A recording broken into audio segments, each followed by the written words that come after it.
السلام علیکم ورحمۃ اللہ وبرکاتہ۔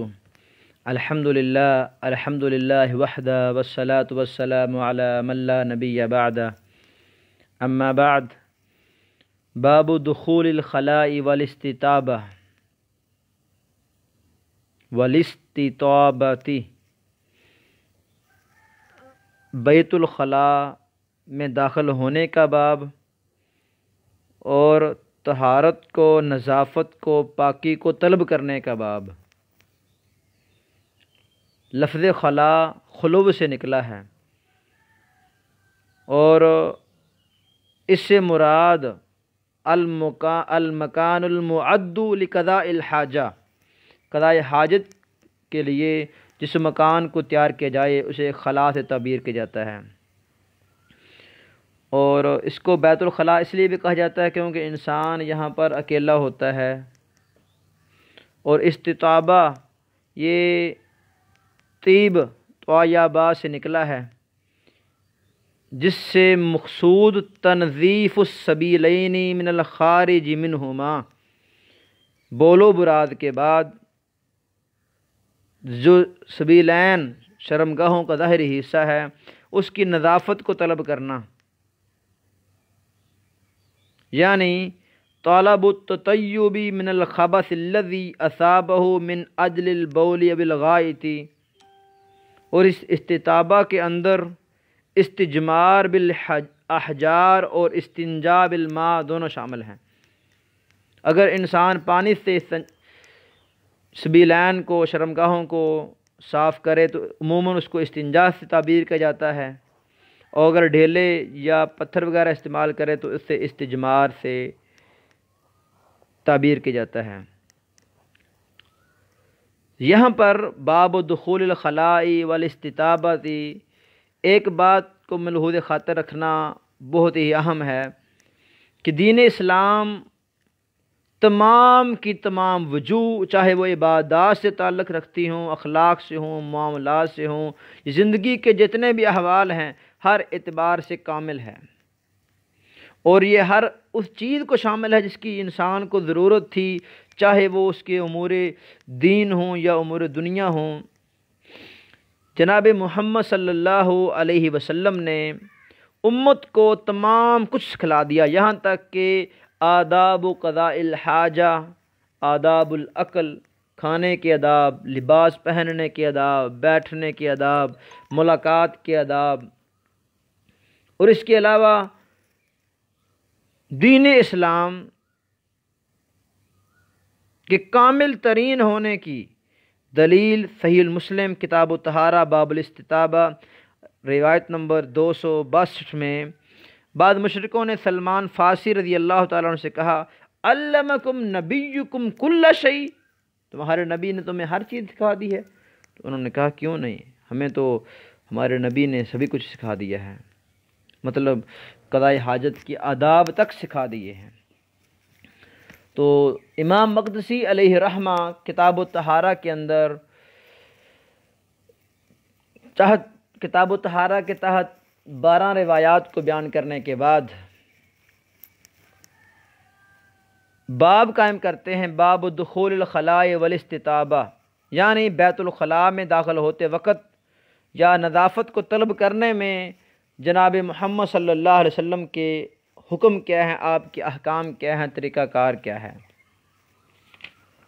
روایت ہے عن انس بن مالک رضی اللہ تعالی عنہ ان النبی صلی اللہ علیہ وسلم کان اذا دخل الخلاء قال اللہم انی اعوذ بک من الخبث والخبائث۔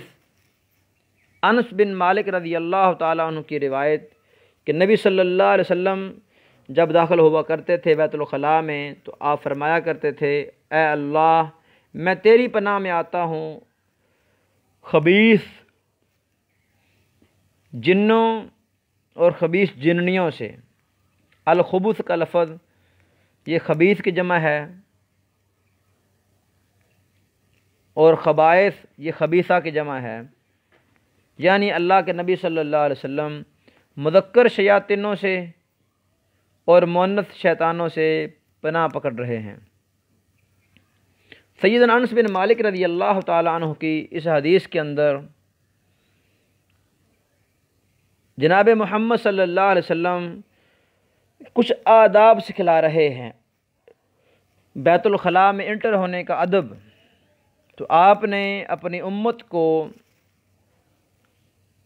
بیت الخلاء میں دخول کے وقت دو طرح کے آداب سکھائے ہیں۔ پہلے وہ آداب ہیں جن کو آداب قولی کہا جا سکتا ہے، جس طرح آپ نے یہ ارشاد فرمایا کہ انسان اللہم انی اعوذ بک من الخبث والخبائث کے الفاظ پڑھے۔ دوسرا ادب فعلی ادب ہے کہ انسان بیت الخلاء میں انٹر ہوتے وقت پہلے اپنا بایاں پاؤں اندر رکھے۔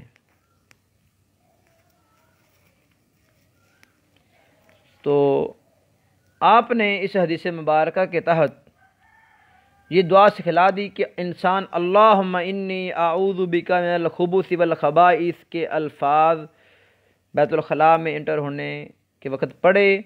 کیوں کہ بیت الخلاء یہ شیاطین کے رہنے کی جگہ ہے، اور اللہم اس سے انسان مخاطب کر رہا ہے اللہ تعالیٰ کو، یا اللہ، اے میرے اللہ، میں تیری پناہ میں آ رہا ہوں، میں کمزور ہوں، میں ان جنوں اور جننیوں کا مقابلہ نہیں کر سکتا۔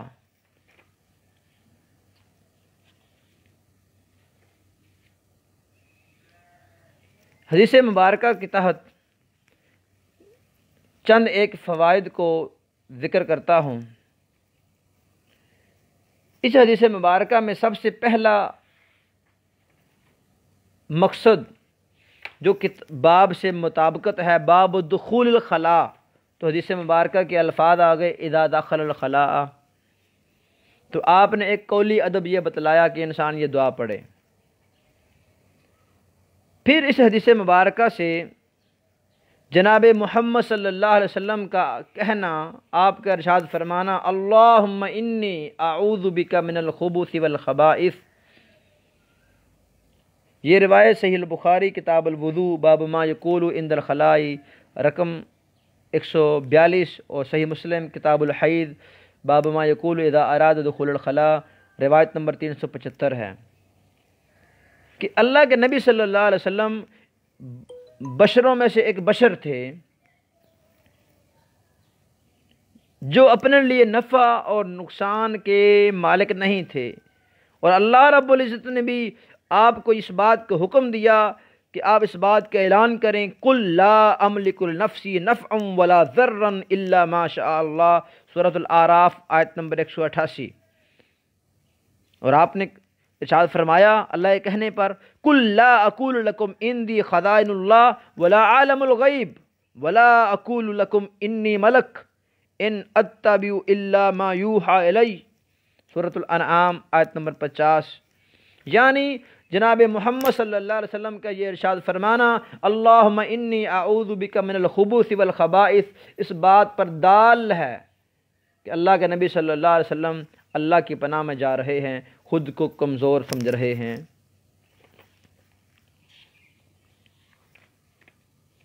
فائدہ نمبر 2 کہ جناب محمد صلی اللہ علیہ وسلم کی توحید کی اکملیت بیان ہو رہی ہے کہ آپ نے صرف اور صرف اللہ کی پناہ پکڑی ہے، اللہ کے علاوہ آپ کسی کی طرف نہیں جھکے۔ نمبر 3 اس روایت سے خبث اور خبائث کی تفسیر کے مطابق اثبات الشیاطین ہے، یعنی شیطان موجود ہیں، ثابت ہیں، کتاب سنت سے، اجماع المسلمین سے مسلمانوں کے اس بات پر اجماع ہو چکا ہے۔ شیاطین موجود بھی ہیں اور شیاطین کا انسانوں پر اثر بھی ہے، اور ان کے اثر کی سب سے عظیم مثال ابلیس کا سیدنا آدم علیہ السلام پر اثر انداز ہونا ہے۔ وَقُلْ نَهْبِطُوا بَعْضُكُمْ لِبَعْضٍ عَدُوٌّ، تو یہ عدو کا لفظ آدم علیہ السلام کے لیے استعمال ہوا کہ ابلیس آپ کا دشمن ہے، اور یہ شیطان دشمن ہیں بنی آدم کے بھی۔ ان الشیطان لکم عدو فاتخذوه عدوا انما يدعو حزبه ليكونوا من اصحاب السعیر، یہ شیاطین انسانوں پر کیسے اثر انداز ہوں گے؟ جہنم میں لے کر چلے جائیں گے ان کو۔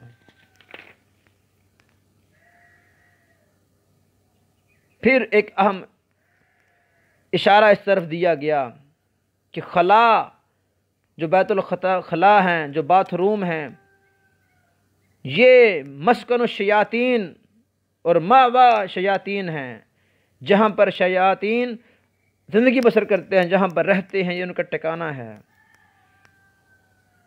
اور بیت الخلا یہ اماکن خبیثہ ہیں، نجس جگہیں ہیں، اور شیاطین بھی اسی طرح نجس اور خبیث ہیں، اور جو خباثت اور نجاست سے مل کر رہتے ہوں انہوں نے خباثت اور فحاشی برائی کا حکم دینا ہے انسانوں کو۔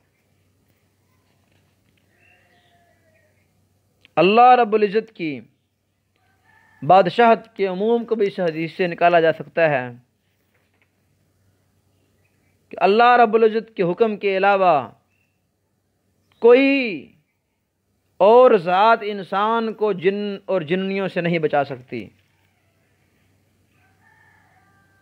تو جناب محمد صلی اللہ علیہ وسلم نے اس روایت کے تحت مسلمانوں کو، مومنوں کو، امت الدعوہ کو جو بہترین ادب دیا کہ انسان زندگی کے کسی موڑ پہ بھی ہے، چاہے صبح بیدار ہو رہا ہے، چاہے چاشت کا وقت ہے، چاہے نماز کا وقت ہے، چاہے رات کا وقت ہے، سونا ہے، یہاں تک کہ انسان نے اپنے قضائے حاجت کے لیے جانا ہے، تب بھی انسان شر سے محفوظ ہونے کے لیے اس دعا کو پڑھے۔